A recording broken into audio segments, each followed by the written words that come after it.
fica muito feliz com a presença de vocês, já somos 63 pessoas dentro aqui, né, na nossa sala. Acessos, né? A gente tem muito mais pessoas, a gente sabe. E a gente quer dar início à nossa webconferência sobre pragas urbanas. É com muito prazer que a gente conseguiu trazer, né, essa web, que eu acho que vai ser um contato inicial, né, sobre esses conhecimentos para muitas pessoas, muitos técnicos novos, né, nos municípios. E a gente fez questão, né, de escolher a dedo um profissional que tem uma experiência muito boa, tem uma didática muito boa também para dar aula, que é o Anderson Brito Soares. Ele é biólogo, trabalha na Unidade de Vigilância e Controle de Zoonoses aqui da Secretaria Municipal de Palmas desde 2015. Então, ele tem uma experiência de campo, ele tem um embasamento técnico muito bom. Eu tenho certeza que vocês vão gostar bastante da nossa aula de hoje. Ele é mestrando também em Biodiversidade, Ecologia e Conservação.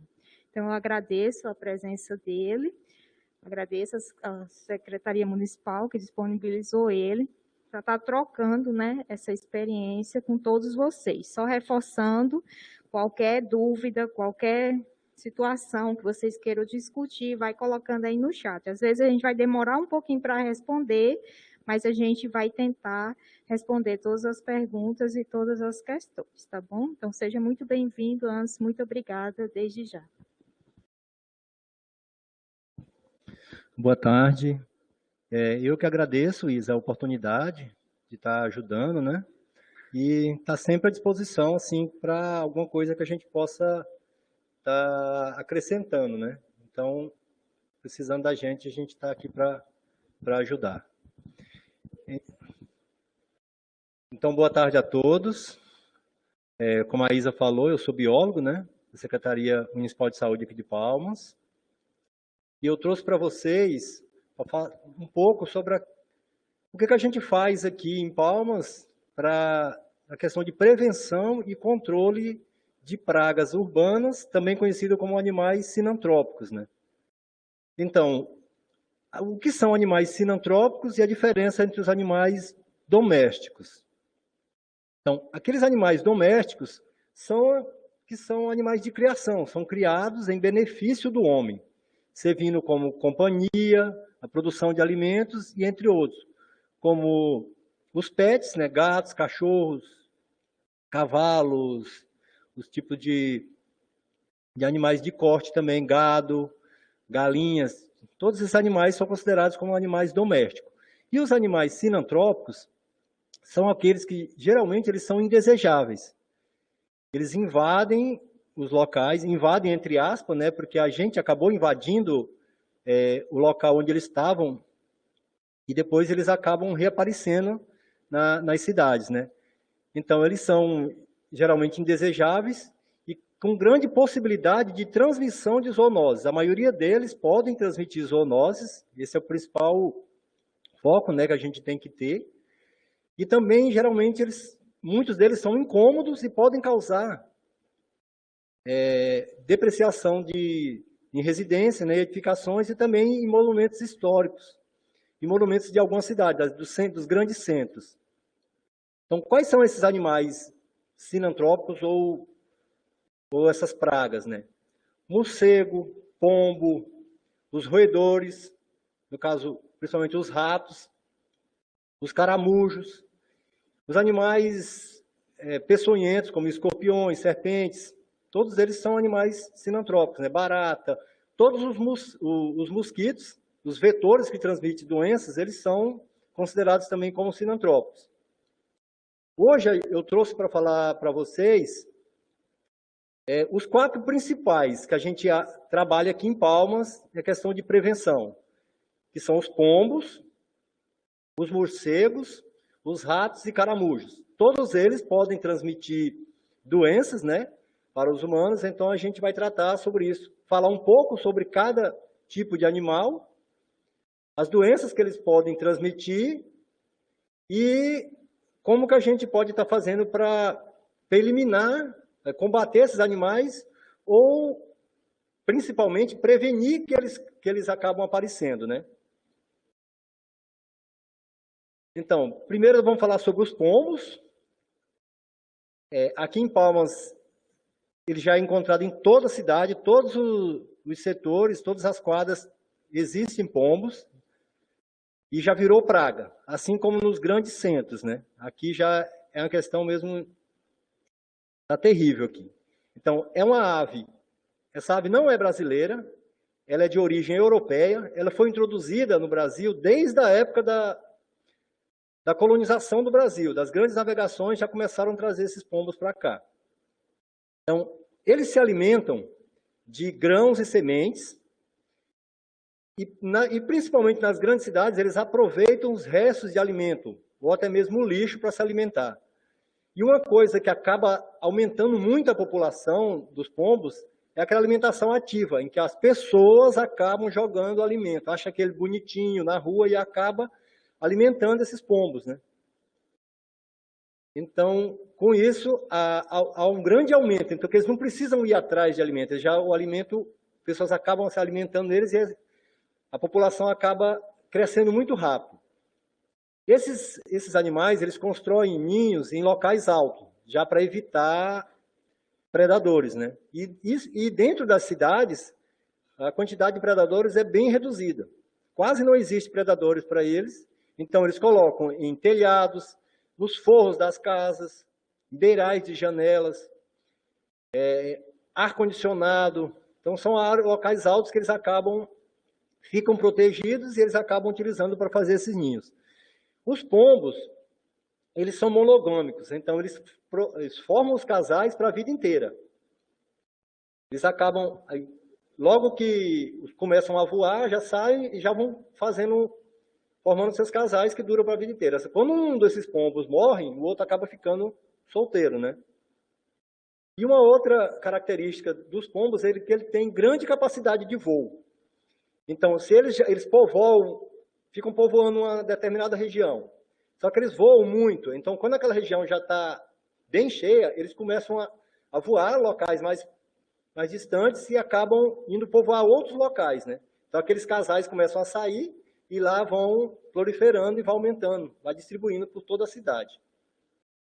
E esses pombos, eles têm grande importância para a questão de saúde, né? Porque eles transmitem doenças. As principais doenças que são transmitidas pelos pombos são doenças provocadas por bactérias e doenças provocadas por fungos, né? Então, as provocadas por bactérias são a salmonelose e a ornitose, que elas contaminam os alimentos e o homem acaba ingerindo esses alimentos contaminados e acabam contraindo essas doenças.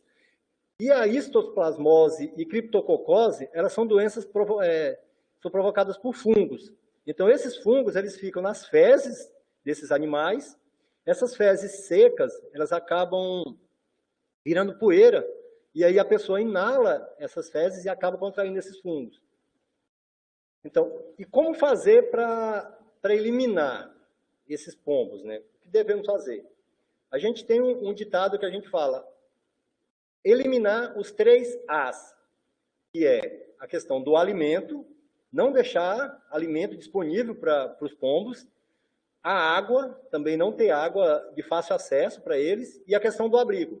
Você eliminando esses 3, eles não vão ficar naquele lugar, vão procurar outro lugar que eles possam encontrar alimento, água e abrigo.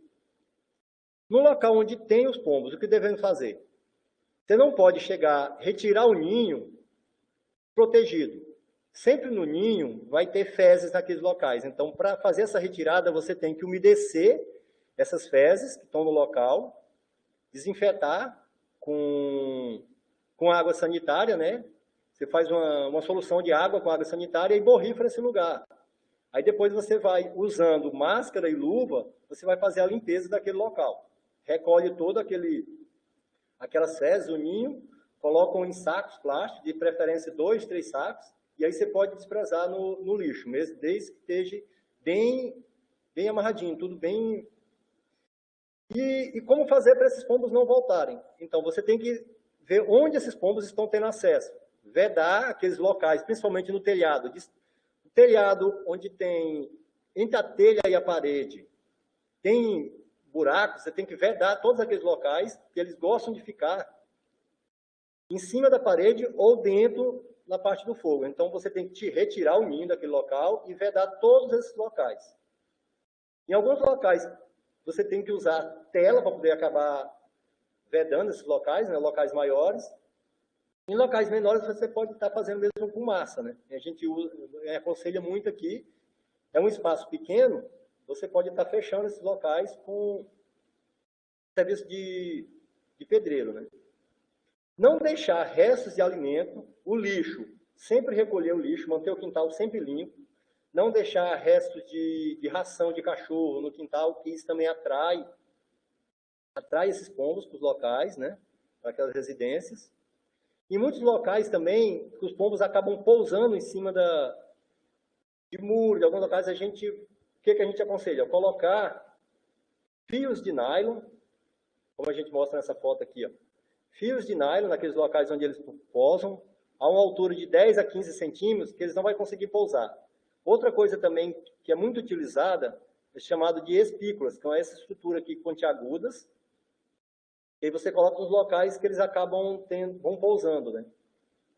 As caixas de ar-condicionado, aqueles ar-condicionado antigo, é um local que os pombos usam muito para fazer ninhos.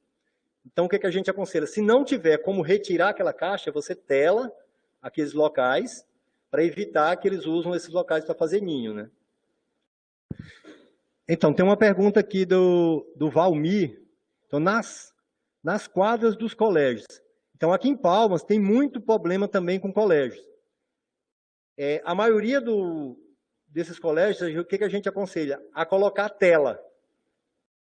Fechar as partes de fora e colocar uma tela de fora a fora. Porque eles usam aquelas estruturas metálicas, né? Que são largas e são locais ideais para fazer. Então, aqui você tem que fechar aqueles locais com tela ou colocar espículas nesses locais, né? Evitar que eles acabem pousando nesses locais.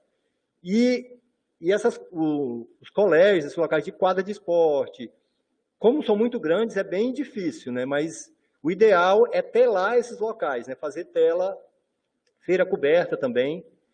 Em muitos casos, vai ter que os governos, as prefeituras vão ter que gastar para poder eliminar, né?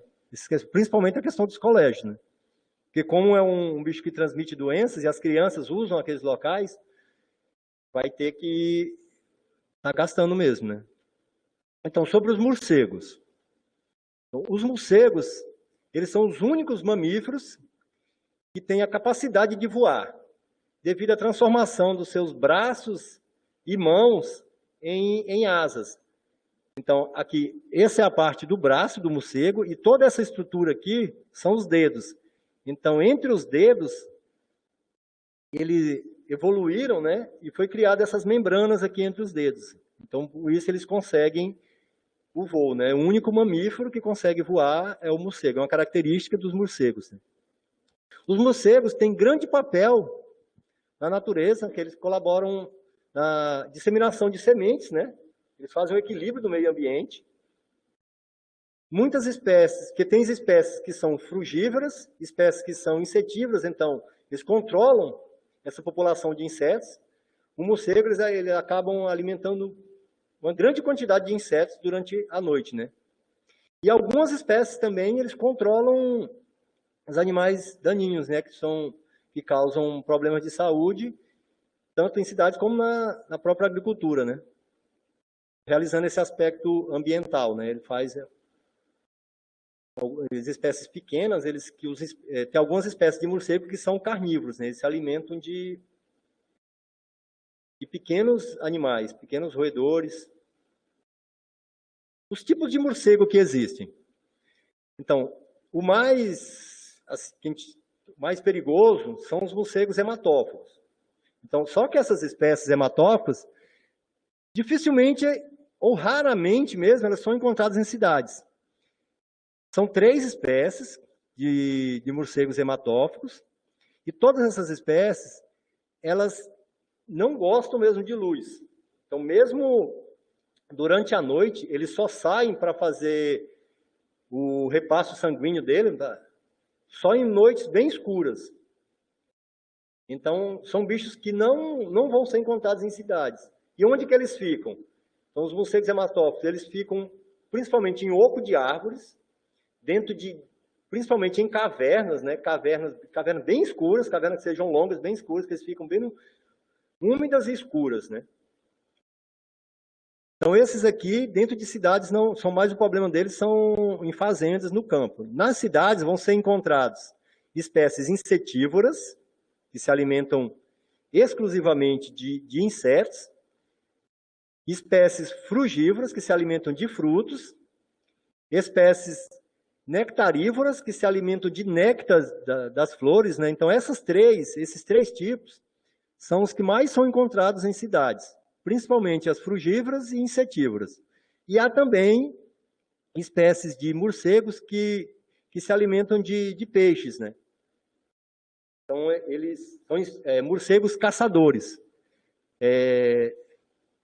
Essa semana mesmo a gente recebeu um desses morcegos aqui em Palmas. Uma pessoa encontrou o morcego, até a Isa que acabou levando o morcego para a gente lá, né?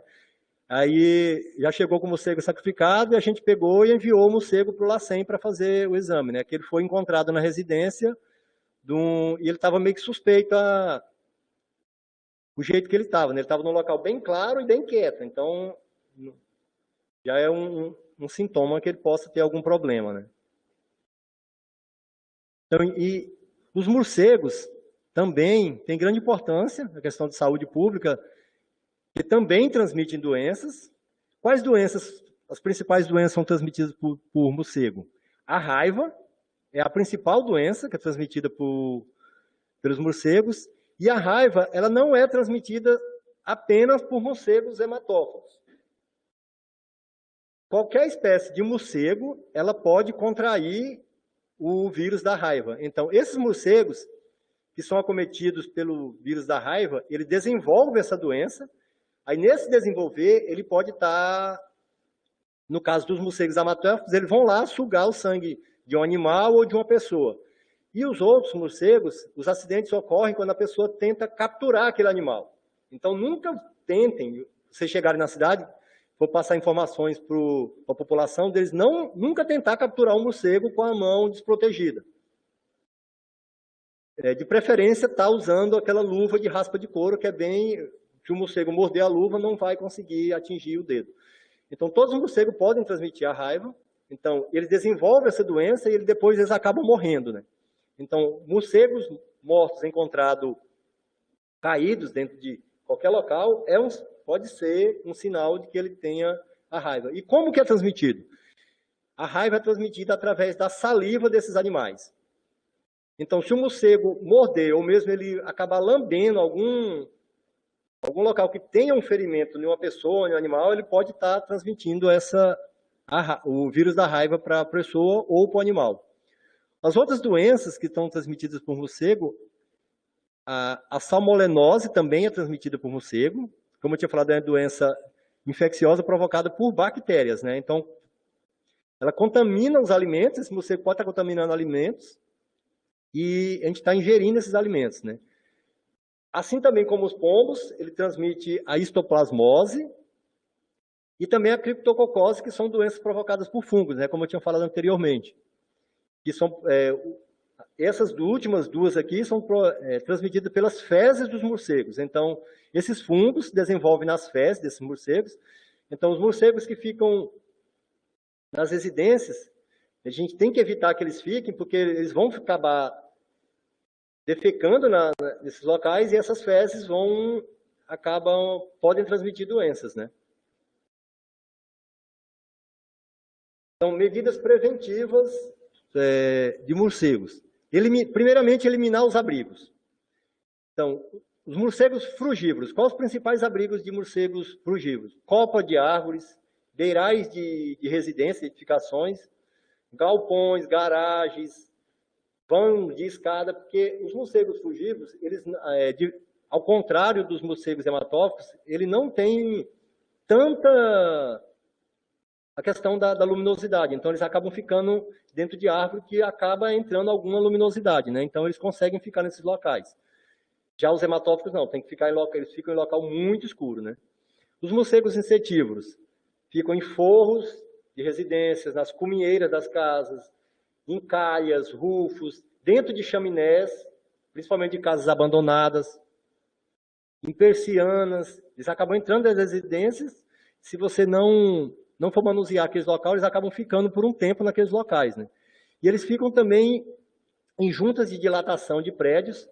Alguns prédios ficam próximos uns aos outros, ou mesmo dentro dos prédios tem os locais, entre um andar e outro, tem umas dilatações que eles acabam usando esses locais para moradia, né? Aqui em Palmas tem muito problema de morcego em prédios, né?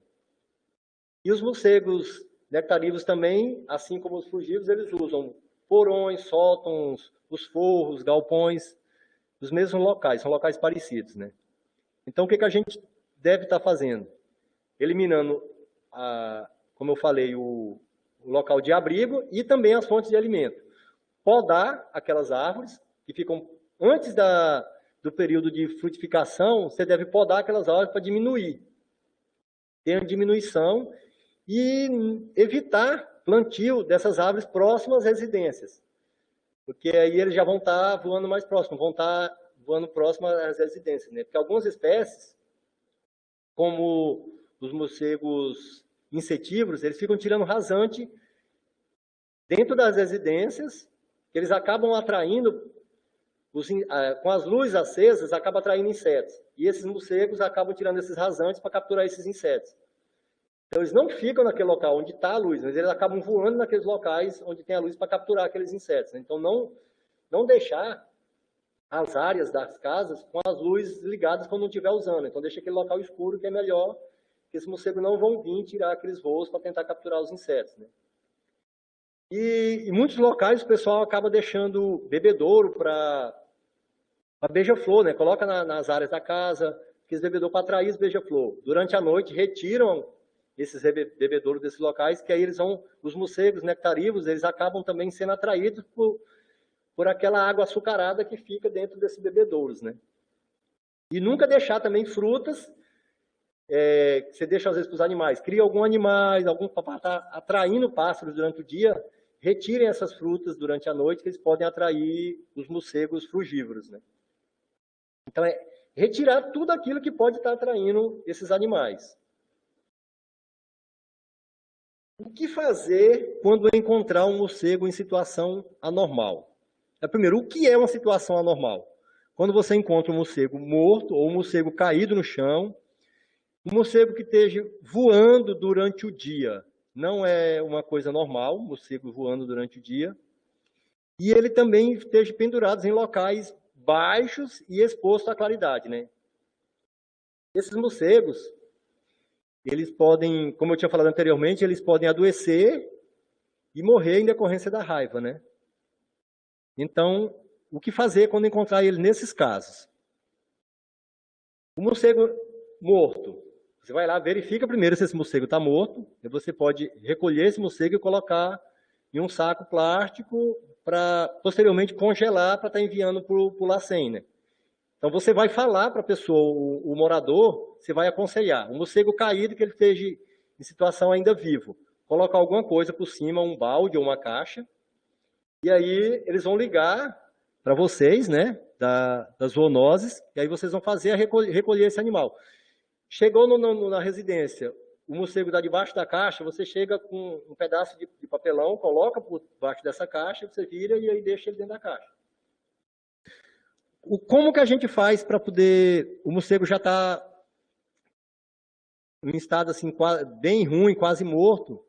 Você pode estar congelando já esse morcego diretamente. Se você for tentar matar esse morcego, alguma coisa vai ser mais difícil. Então você pode já diretamente estar colocando dentro de um freezer, que não seja um freezer que seja de uso da saúde, né? Que não seja com alimentos, alguns locais que não seja de alimentos. Se for colocar nesses locais, ele esteja bem fechado, né? E vários sacos para não ter problema de contaminação desses alimentos. Então você vai colocar, retirar esse animal e congelar esse animal e depois enviar esse animal para o LACEN com todos os dados, né? Você vai ter que preencher uma ficha de notificação, lançar no GAL, e no LACEN eles só vão receber esse animal se você tem uma ficha de notificação de epizootia. Você preenche a ficha de notificação, preenche os dados no GAL e envia a ficha do GAL junto com a ficha de notificação, junto com o animal, para o LACEN enviar para os laboratórios de referência, né? No caso, se o cão do morador, o cão ou o gato, teve contato, ou a pessoa falou que ele teve a possibilidade de contato com o morcego, então, essa pessoa deve comunicar às unidades de vigilância de zoonoses, né? Porque esses animais deverão receber as doses de reforço, caso eles já tenham sido vacinados, ou, se não, receber todas as doses, né? E a Isa já passou, a gente já teve outras webs sobre a raiva, monitoramento da raiva, né? Então, tem todo o processo. E lá no Drive também tem tudo o que deve ser passado, né, Isa? Então, e esse animal, além dele receber o reforço dessa vacina, ele deve ser monitorado. Então, esse animal tem que ficar sendo monitorado por alguns dias. Então, agora vamos falar... Tem alguma pergunta? Não, né? Então, agora um pouco sobre os ratos, que também aqui é um problema bem grande aqui em Palmas também. Uma cidade que já, do tamanho de Palmas, já os ratos causam um grande problema. E tem 3 espécies que são... As 3 espécies são mais problemáticas, né? Que é o rato, também conhecido como rato de telhado, o nome científico é ratus. A ratazana, que é aquele rato que anda em tocas, né? Que é o maior, é o ratus norvegicus, e o camundongo, que é o pequenininho, o mus musculus. Então, o rato, ele tem uma pelagem delicada, então ele tem uma coloração que ele varia, ele pode ser aquele rato branco mesmo, e ele varia do branco ao negro ou cinza acastanhado, mas ele tem uma pelagem mais delicada. Já a ratazana, a pelagem dela é bem áspera e ela tem o padrão de coloração de marrom a cinza, né? Assim como os camundongos também. Ele tem uma pelagem bem delicada e bem sedosa. Parece bichinho de pelúcia, os camundongos. E a diferença de tamanho? O rato, ele tem um corpo bem esguio, ele é fino, né, o corpo dele, e ele tem de 16 a 21 centímetros de comprimento, o adulto.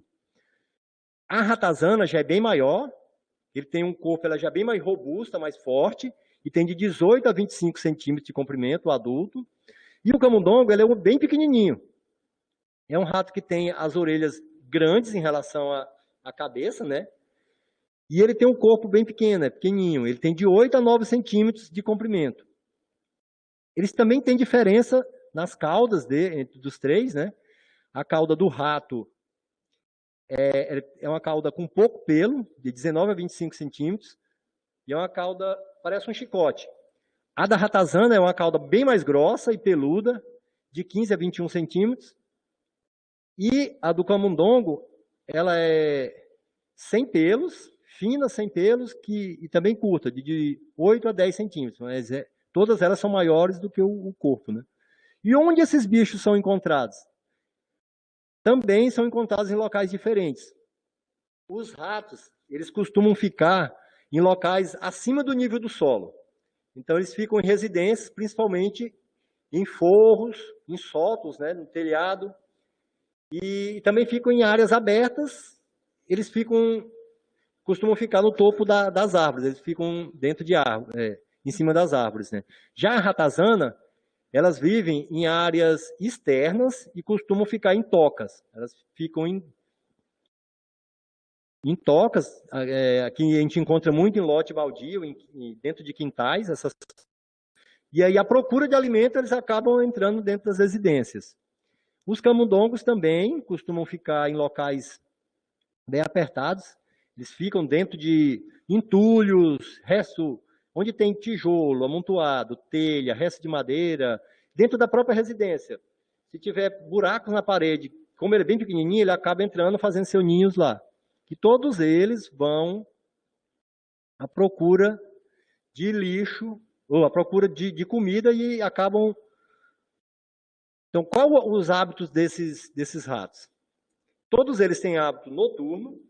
Então, por ser mais seguro, eles saem à noite à procura de comida, né, de alimento. Eles saem dos abrigos à noite. Muito difícil você ver um rato durante o dia. E eles são animais bastante hábeis, né?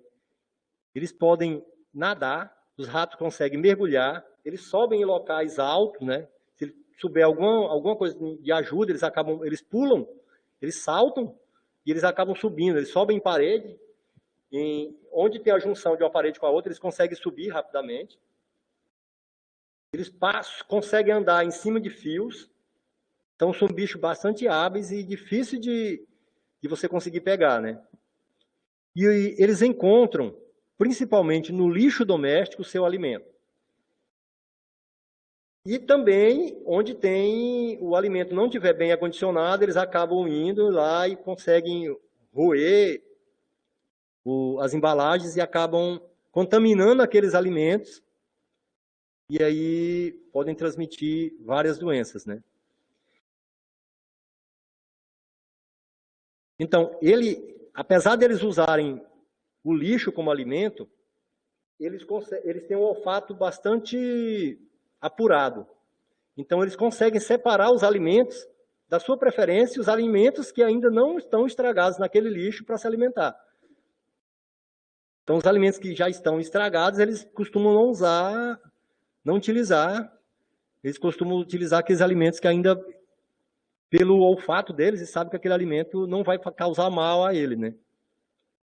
E eles, assim como os humanos, eles são considerados onívoros, que se alimentam de tudo que serve de alimento para o homem, eles se alimentam, né?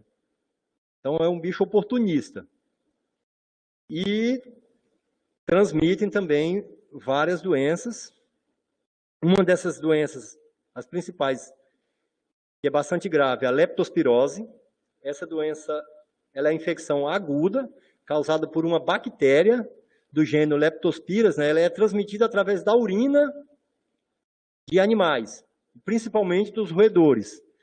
Então, eles acabam contaminando a água ou o alimento com a urina, e a pessoa, ao beber aquela água, até entrar em contato com aquela água, acaba contraindo a leptospirose. A peste bubônica, que é uma infecção também bacteriana.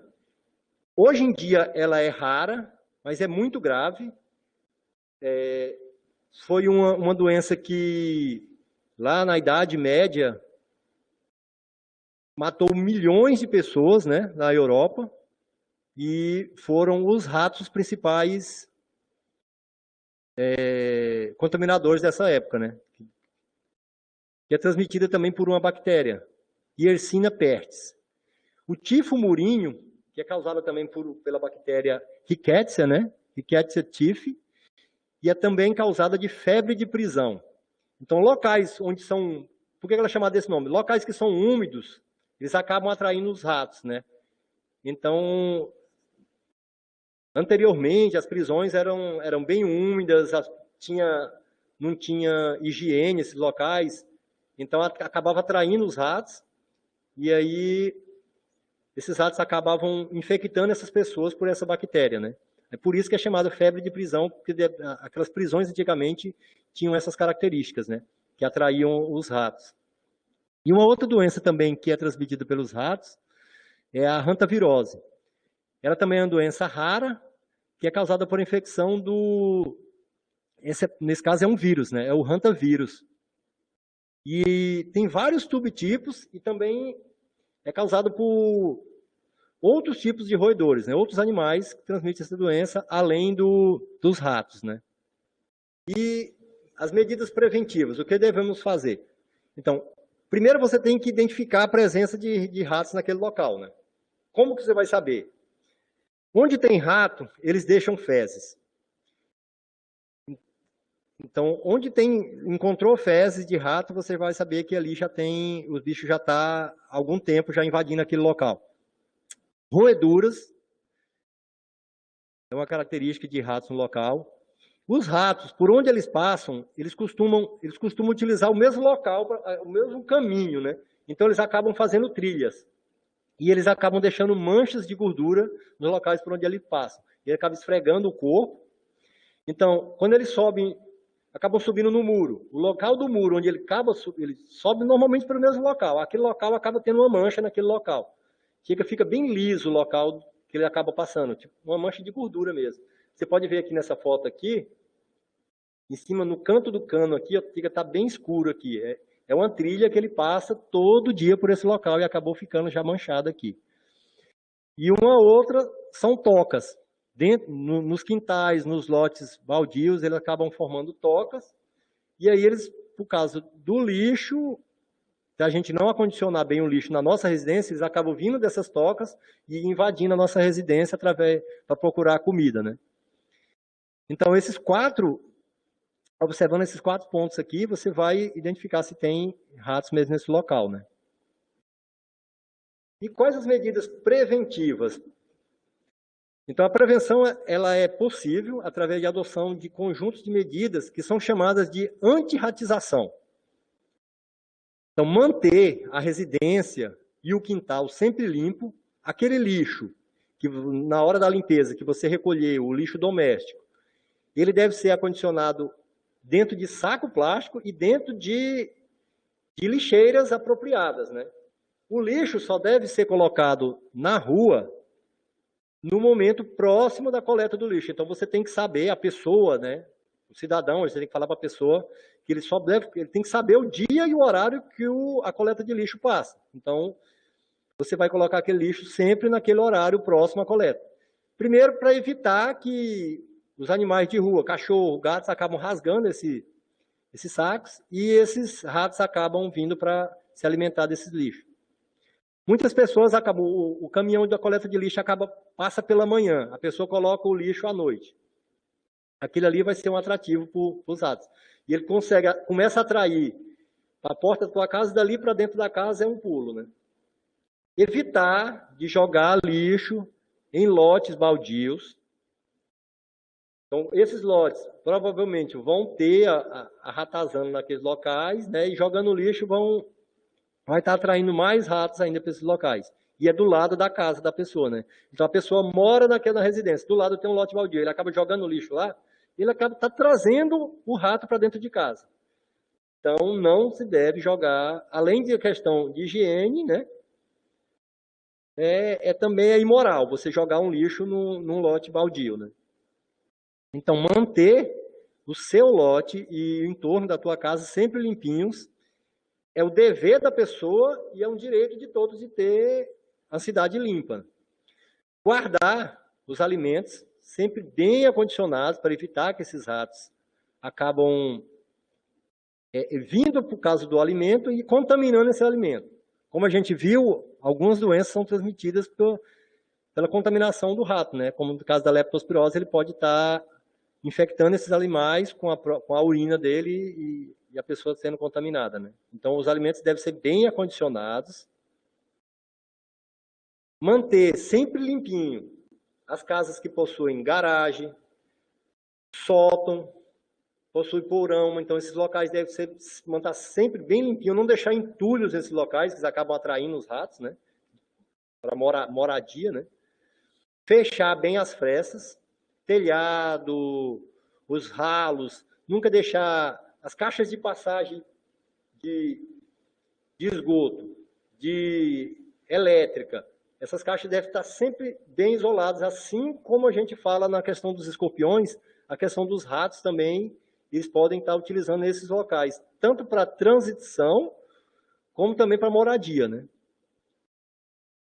Não deixar entulhos no quintal, resto de madeira, resto de construção, tijolos, telha amontoado, que esses locais vão estar, os ratos podem estar usando esses locais para moradia e pode estar atraindo também outros bichos, como animais peçonhentos, né? Deixar os ralos bem teladinhos, tudo bem fechadinhos, né?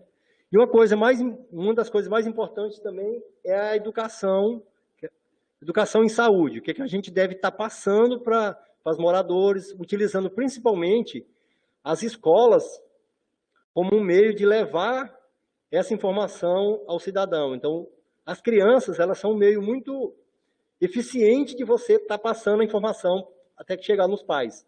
Então, a gente fazer palestra em escolas, mostrar os métodos de prevenção, que as crianças acabam chegando em casa e falam: o agente de endemia, o agente de saúde foi na escola e passou para a gente que deve fazer assim, assim, assim para eliminar esses bichos que é encontrado aqui em casa. Eles acabam sendo um meio para poder essa informação chegar aos pais, né? Então, é muito interessante a gente estar usando a escola como um meio de chegar a essas informações, né?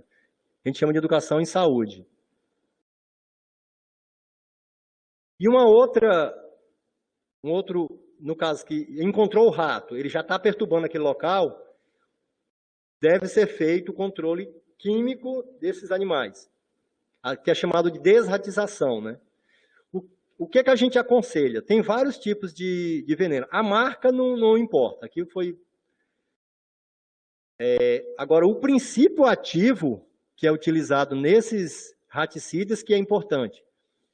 Então, o mais eficaz que a gente usa aqui em Palmas e é eficiente é o Brod-Facon 0,05%. Então, pode tanto o parafinado como o granulado, ele deve ser com esse princípio ativo aqui, ó, Brod-Facon 0,005%, e ele é eficiente. Tem outros tipos no mercado que... um caso interessante, aqui em Palmas, às vezes a gente chega lá e a pessoa fala, esse veneninho rosinha aqui eu já cansei de utilizar. Mas aí a pessoa utiliza de forma errada e também não utiliza com o princípio ativo que é eficiente, né? Então, para o veneno ser ativo, você tem que verificar os locais direitinho onde os ratos passam.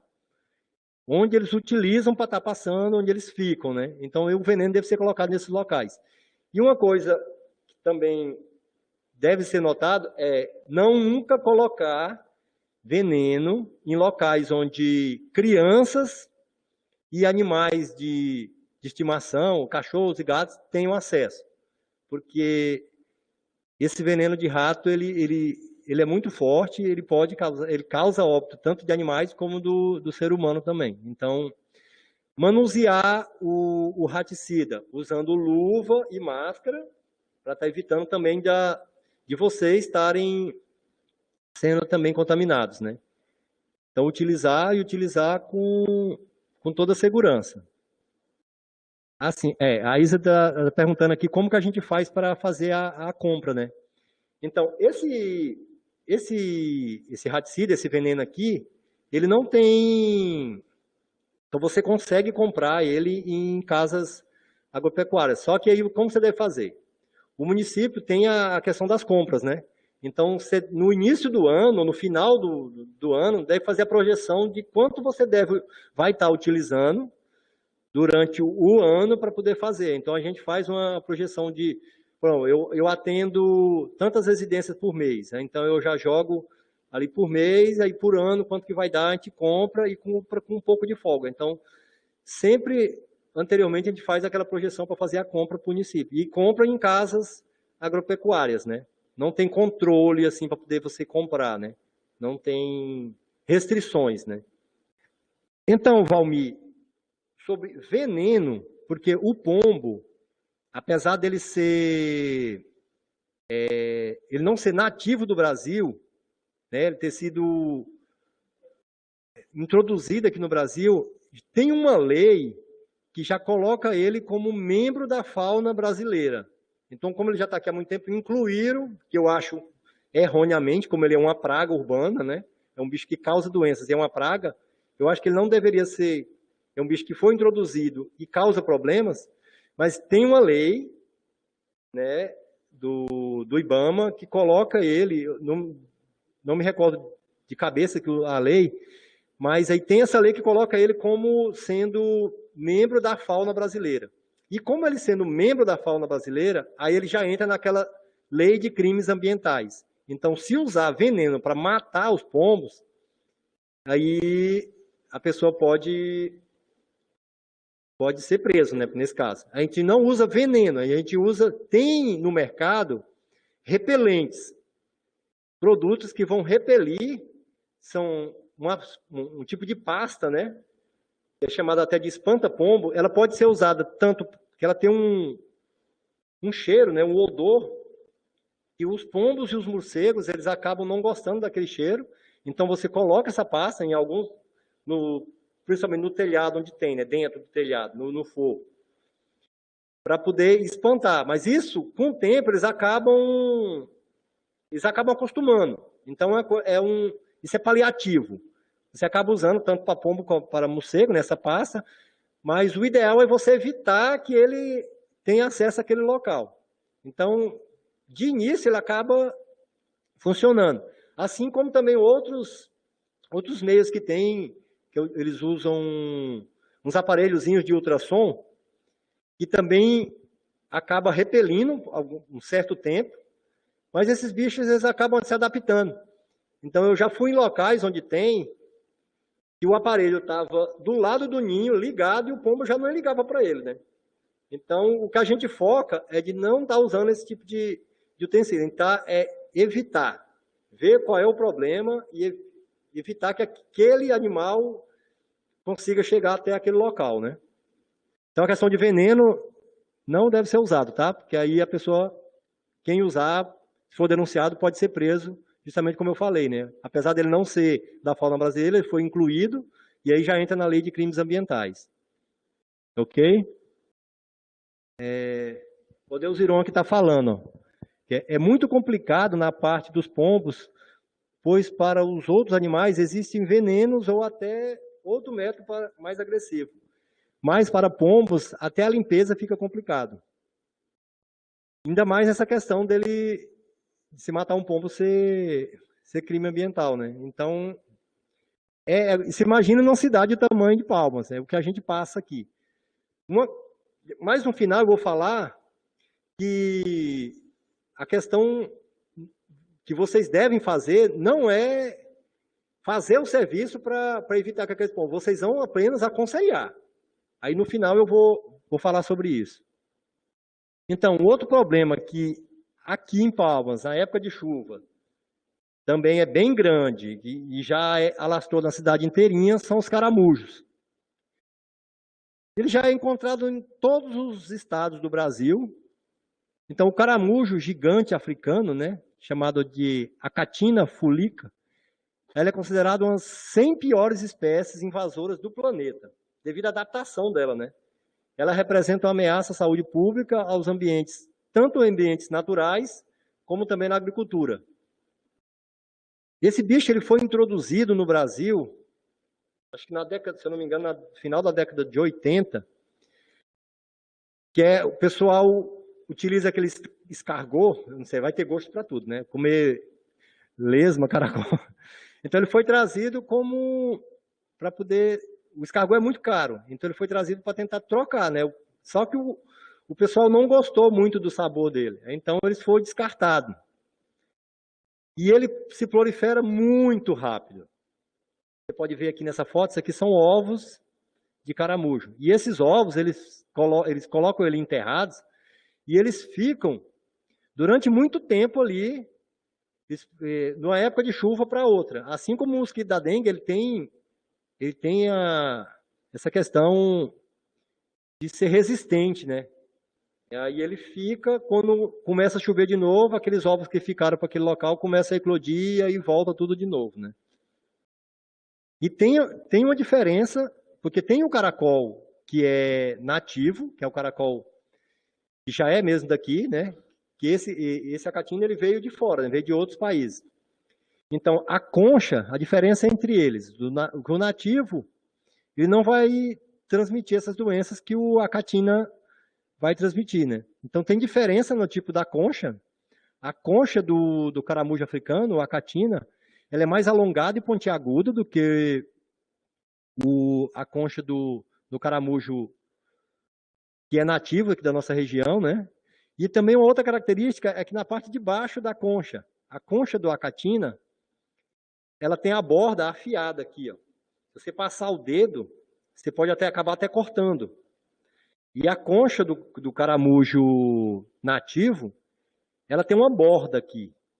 Então ela não é cortante como a do acatina, né? Então a gente consegue o nativo tem de várias correlações, né? Tem bem parecidos, né, com a acatina. O que é mais comum aqui na nossa região do nativo é aquele branco, assim, meio rosado, né? E aí E um outro tipo também de caramujo é que vive na água. Só que ele já transmite outra doença, já é um outro, não é problema para dentro de cidades, né?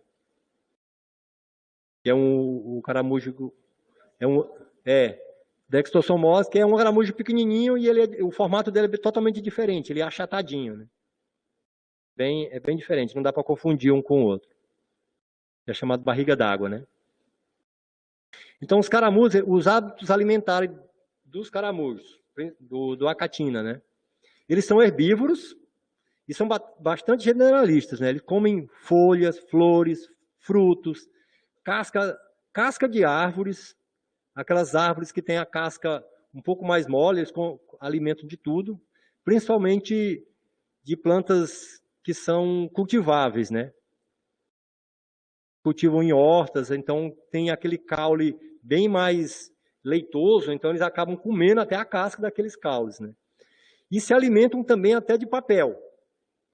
O papel que é jogado naquele lote, ele acaba ficando úmido e o caramujo também acaba utilizando aquele papel como alimento, né? Papel, papelão, tinta de parede também eles usam como alimento. E em muitos locais, quando o alimento já é mais escasso, eles acabam se tornando canibais. Ele come os ovos e os organismos mais jovens da mesma espécie dele, né? Principalmente pela falta de cálcio. Então, eles acabam ingerindo os jovens para poder estar tendo cálcio para formar a concha, para a concha dele ficar mais resistente, né? E dependendo do local, assim, se o bicho não houver uma limpeza daquele local, o bicho pode, ele pode viver até por 9 anos, né? Ele tem uma longevidade bem grande para um animal. 9 anos até cachorro, 9 anos já está, né? Imagina Então, imagina durante 9 anos a quantidade de ovos que esse bicho vai colocar. É muito grande a questão de proliferação dele, né? E ainda tem outro problema. Após a morte, essa concha ela fica normalmente virada com a borda aberta para cima. E acaba, na época de chuva, podendo virar foco de criadouro, né? De mosquito Aedes aegypti. E também de outros mosquitos, né? Que podem ser transmitores de doenças.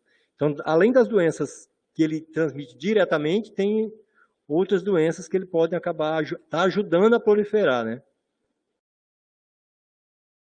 Então, quais são as doenças associadas ao acatina, o caramujo gigante africano?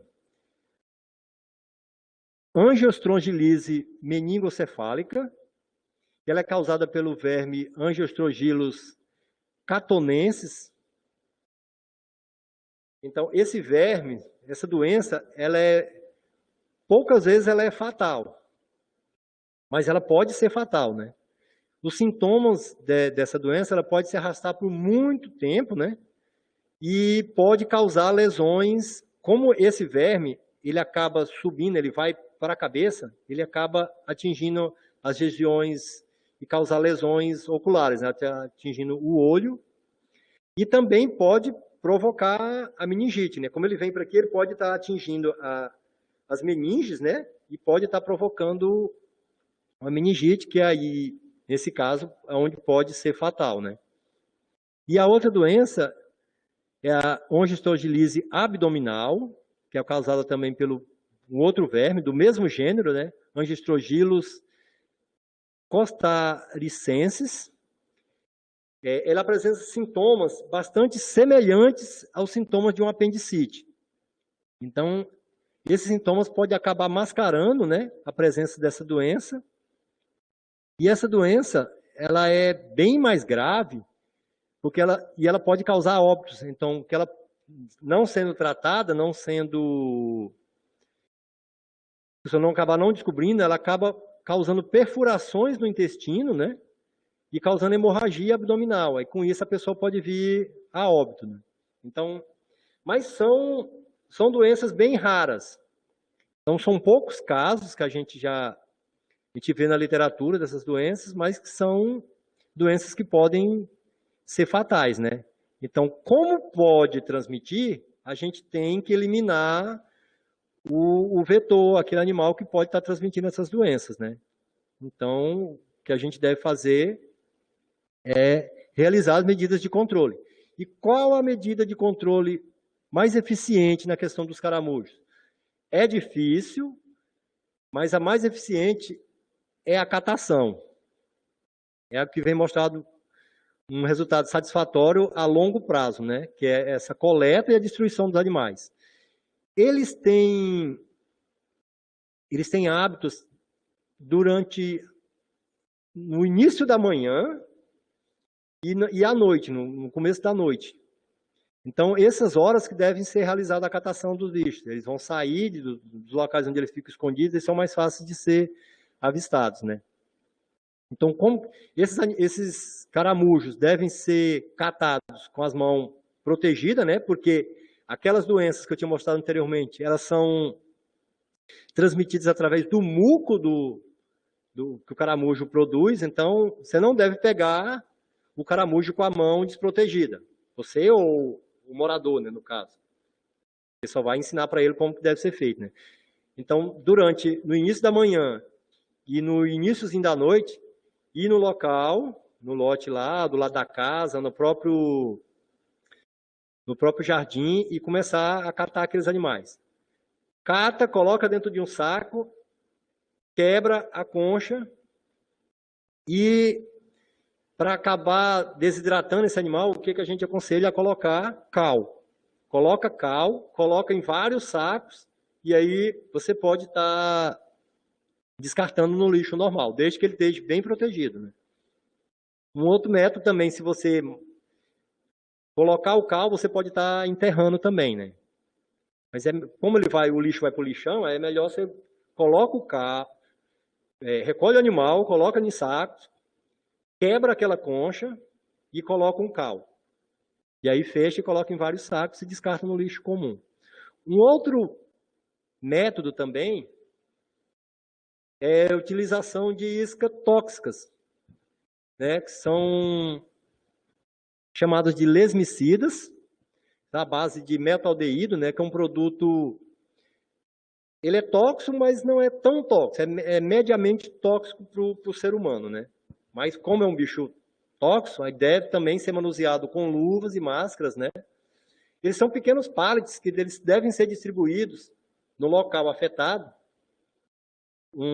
com doses de 50 gramas por metro quadrado. Então, você vai fazer mais ou menos uma medição lá, 1 metro quadrado, igual está mostrando aqui, e você põe uma isca, um montinho a cada 1 metro quadrado, né? Que aí você consegue atrair mais fácil. E com a utilização de lesmicidas, com essa característica aqui, né, usando 1 metro quadrado, você pode ter uma redução de mais de 80% da população de caramujos daquele local afetado, né? E um outro método também que pode ser utilizado são armadilhas atrativas. Uma coisa que atrai bastante os caramujos é a cerveja. Então, você pode estar utilizando dentro de um quintal, de um lote. Você pega e enterra um copo ou um frasquinho, deixando uma borda para fora, acima do nível do solo, 2 centímetros, e você faz um quadradinho com 1 metro quadrado. A cada 1 metro quadrado, você põe um frascozinho e coloca um pouco de cerveja dentro desse local. Então, essa cerveja vai estar atraindo o caramujo, e aí fica mais fácil de você da pessoa catar o caramujo, né? Então, que ele vai ficar aqui próximo, né? Quando ele vai ser atraído. Então, aí você pode estar lá e estar catando. Em vez de você fazer em toda aquela área, você faz essa. E um outro método também é utilizar. Nesse caso aqui, você pode estar utilizando. Você coloca a cerveja, aí durante 3 dias você faz a troca dessa cerveja, né? Ou você pode estar utilizando um pano umedecido também com cerveja, aí você coloca esse pano durante a manhã, ou no final da tarde, espera um certo tempo, e aí vai estar atraindo e vai estar catando esses caramujos, né? Então, no caso do pano, você coloca o pano e já espera a atração. Esses outros aqui você pode colocar e deixar, e vir regularmente fazer a catação no local, né? Então, no caso das armadilhas, você tem que fazer a catação. Das iscas, não. Aí, no caso, depois você vai ter que acabar catando os bichos que foram mortos, né, pelo lesmicida. Além dele atrair, ele vai estar acabando matando esses animais, né? Porque ele é um veneno, né?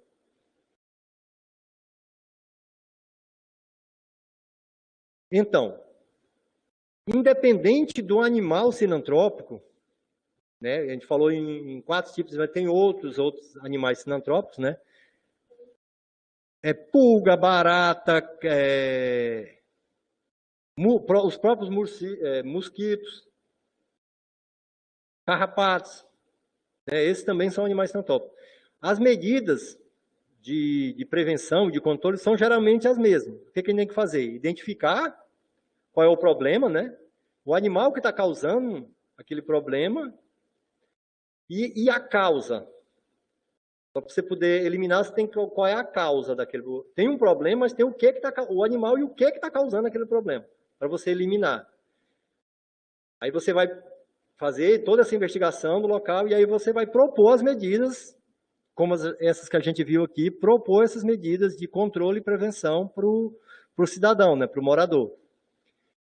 Então, a gente deve deixar claro, assim, nós podemos até ajudar manualmente naquele controle, mas o nosso alvo a responsabilidade nossa em passar essas informações. A responsabilidade de execução é do proprietário. Tem muitos casos aqui que a pessoa liga, estou com um problema de pombo aqui na minha casa, ou estou com um problema de morcego. Aí a gente chega lá, vê a situação e fala, o morcego está utilizando aquela abertura no seu telhado para poder entrar no seu forro, tá? O senhor vai ter que chamar alguém para fechar todas essas aberturas aqui, tá? Aí a pessoa vira para mim e fala assim, mas eu vou ter que gastar dinheiro para fazer isso aí? Não. Você imagina uma cidade do tamanho de Palmas, se a prefeitura fosse tapar todo quanto é buraco que tem em todas as residências que esteve atraindo. Mas não é. A casa, o proprietário da casa, ele tem a responsabilidade e a obrigação de estar cuidando da sua residência, né? Então, se ele não quer que esses animais venham para a casa dele, ele que vai ter que fazer, ele tem a responsabilidade de estar fazendo essas modificações. A gente vai passar informações de como ele deve estar fazendo isso, né?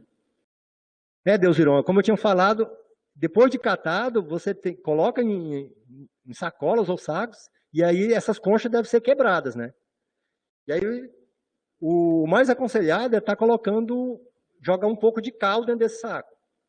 Ou até sal também, né? Que o cal e o sal vai desidratar e aí esses animais vão acabar morrendo mesmo, né? E aí você, como eu falei, coloca em sacos plásticos, vários sacos, amarra e pode descartar no lixo. Mas essas conchas devem ser quebradas antes, né? Então, a Isa pediu aqui para... O que a gente utiliza aqui, aconselha aqui em Palmas, na questão de pulga, pichilinga. Às vezes tem casas que tem bastante carrapato, né? Que esses bichos, eles acabam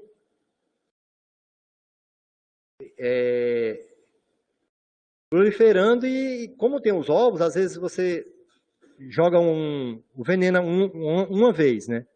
Você borrifa aquele local, acaba matando e aí pouco tempo depois o bicho volta.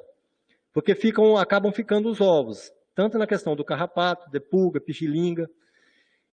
Então, se for fazer uma borrifação desse local, tem que estar fazendo 3 vezes.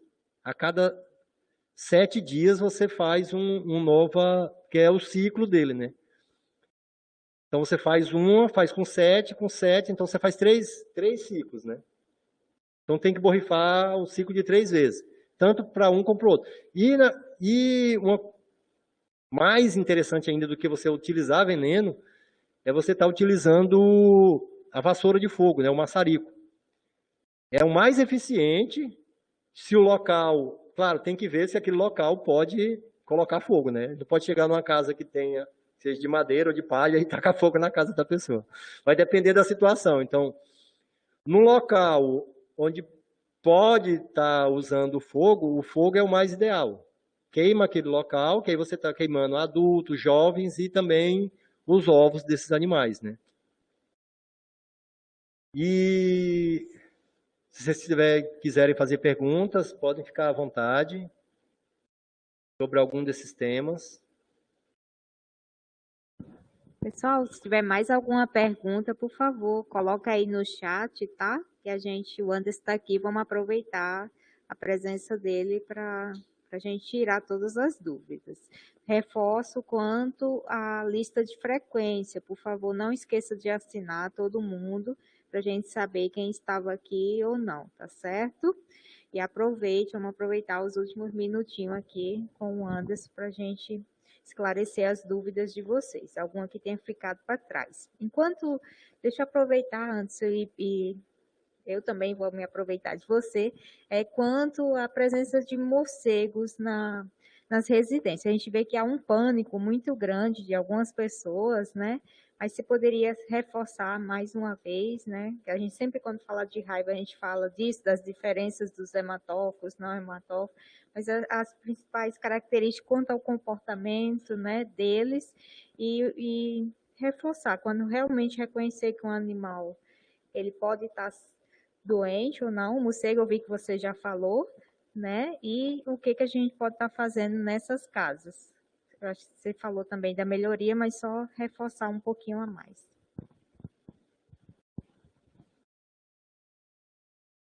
Não, então, Isa, porque às vezes a pessoa vê um morcego uma única vez, acaba passando na residência, eles acabam ficando apavorados, né? Então tem muitos casos que às vezes ele apenas passou por aquele local, atraído por alguma coisa, mas uma coisa mais interessante que a gente deve estar falando para a pessoa é na questão de nunca tentar capturar um morcego com as mãos desprotegidas. A gente tem muito caso aqui em Palmas que a pessoa encontra um morcego no chão, aí vai tentar pegar. E o morcego acaba mordendo aquela pessoa, arranhando aquela pessoa. Então, uma das coisas que o foco a gente tem sempre falado é de não tentar pegar aquele bicho com a mão solta.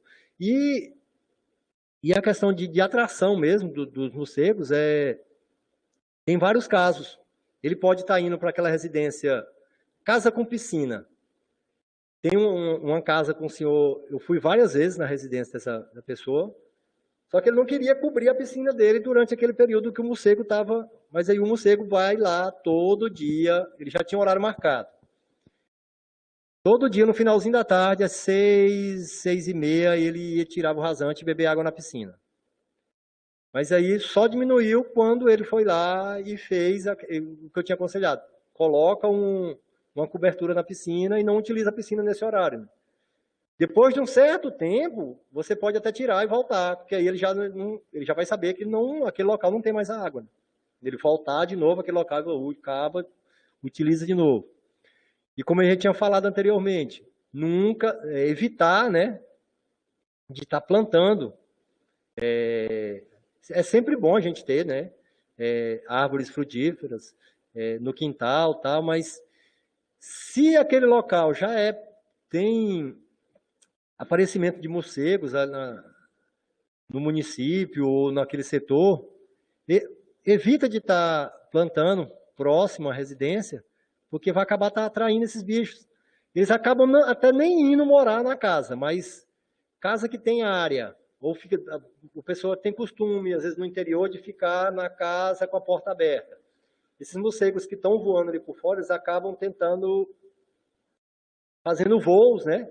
Bastante voos rasantes, e a pessoa acaba ficando assustada com aquilo, mas a gente não precisa ter medo do morcego, porque os morcegos que são insetívoros, nectívoros, frugívoros, eles não atacam.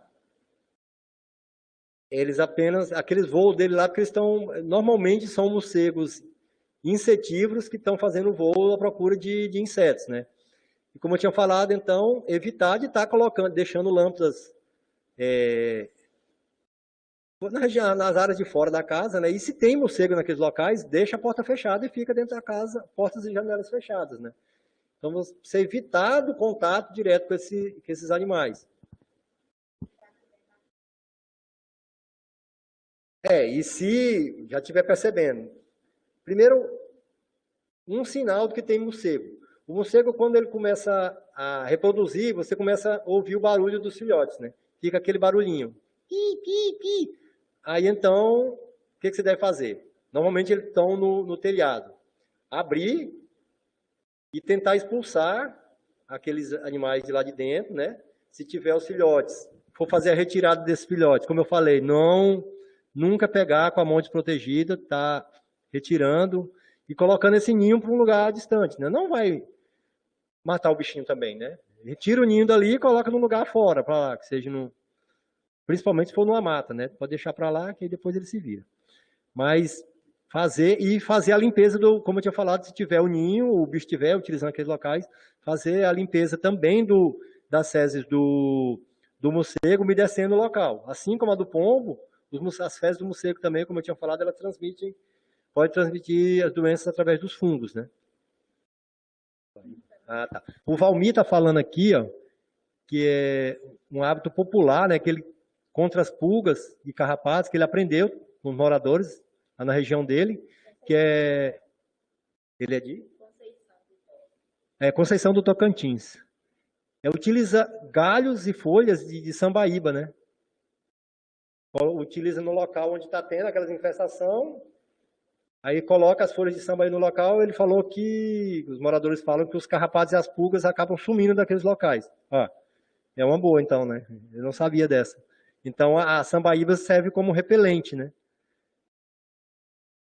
E o Deusiron, para uma infestação de carrapatos que teve aqui no ano passado, eu mesmo usei maçarico para acabar em algumas residências, inclusive na minha. Aí, ó. E o maçarico, como eu tinha falado, acaba eliminando os ovos, né? Então, além de você não ter contato com veneno, né? Você já vai. O veneno você tem que utilizar várias vezes. Você tem que fazer o ciclo, né? Joga uma vez, aí vai nascer os próximos, joga de novo, depois novamente. Só vai funcionar com fizer os 3 ciclos. E o maçarico não, você passa uma vez e já mata todo tipo. Então eu queria agradecer a presença de vocês, né? O convite da Isa. E eu fico, Isa, à disposição para sempre que precisar e eu puder passar aquilo que eu já aprendi. Estou aprendendo ainda, né? A cada dia a gente vai, e como o Valmir e o Deusirão falou, que a gente vai aprendendo com a própria população. Você chega num local e aí a pessoa acaba te ensinando alguma coisa que você vai pegar daquela pessoa e passar para outra. Então a gente não pega aquela para a gente acaba disseminando aquilo que você vai aprendendo com um, com o outro, e aí o que a gente for aprendendo, eu gosto até de estar passando essas informações, né, para os outros, para não guardar aquilo para mim. Então eu fico à disposição, sempre que precisar de alguma coisa que eu puder ajudar, pode contar comigo, tá? E agradeço a presença de todos vocês aqui também na nossa web. Anderson, muito obrigada. É até perigoso você ficar à disposição demais, né? Eu já peço ajuda demais a ele. Ele me ajuda bastante e eu fico muito feliz. Também tem gente dizendo que está gostando da web. Eu tenho certeza já tinha certeza que seria muito boa. A gente espera ter esclarecido bastante as dúvidas de vocês. O Anderson deixou os contatos aí dele, se tiver alguma dúvida também, né, pode entrar em contato. E eu que agradeço, Anderson, sua presença aqui, né, todo o apoio seu. E agradeço também à Secretaria Municipal de Saúde de Palmas por ter disponibilizado você para estar aqui com a gente. Reforço que dia 10 de junho a gente tem uma outra web que o Anderson também vai ministrar sobre animais peçonhentos. Para vocês também, vocês já vão agendando aí, logo mais a gente vai começar a fazer a divulgação do evento. Então, eu agradeço novamente, parabéns, Anderson, e agradeço por toda sua disponibilidade, né? Toda vez que eu peço, você está sempre disponível e a gente precisa muito de uma pessoa como você para estar ajudando, né, os meninos lá no município nas atividades dele. Então, como não tem mais nenhuma dúvida, a gente agradece também a presença de vocês. Quem não assinou a lista de frequência, a gente vai dar mais uns 3 minutinhos para vocês assinarem. Posteriormente, a gente vai deixar à disposição a apresentação do Anderson e mais a gravação, quando a gente receber naquela pasta do catálogo de vigilância que eu falei, tá bom? Então, uma boa tarde para vocês. Fiquem com Deus. Muito obrigada pela participação. E uma boa tarde.